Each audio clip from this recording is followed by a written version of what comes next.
Julius Malema and 5 of his fellow EFF MPs face a 30-day suspension from Parliament without pay. This is what Parliament's Powers and Privileges Committee will recommend as sanction to the National Assembly next week. The 15 other MPs face a slightly lesser sanction. The group had been found guilty of disrupting the sitting of the National Assembly in August. Guilty as charged, and payback time for the EFF MPs.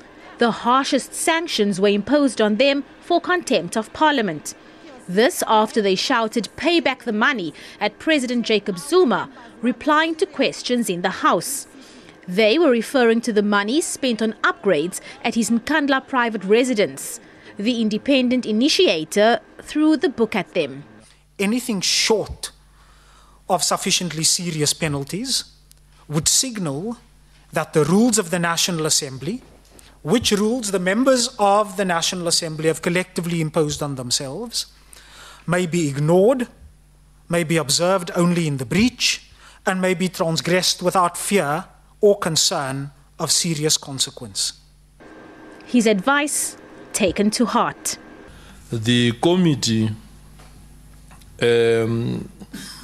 has deliberated on the report of the initiator in relation to the sanctions and came to this conclusion. And the conclusion of the committee, which is a resolution, and in the report to the House, it will be a recommendation to the House. For the first group of MPs, which includes Malema and Chief Whip Floyd Shivambu, 30-day suspension without salary.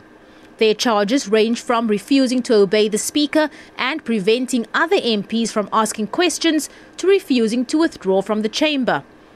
The second group of 6 is charged with taking part in a disturbance and impeding the performance of the House. They've been slapped with a 14-day suspension without salary. The last group of 8 will have to pay a fine equivalent to 14 days' salary and apologize to the House. This week, Andile Nkitama was suspended from the House for 5 days following an unrelated altercation with Speaker Baleka Mbete. The recommended sanctions will be tabled before the National Assembly. The suspension could possibly run during Parliament's recess period.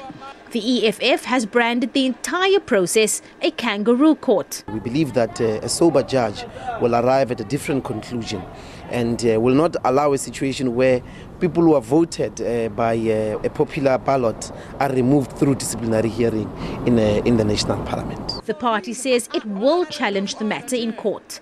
Abra Barbia, SABC News, Parliament.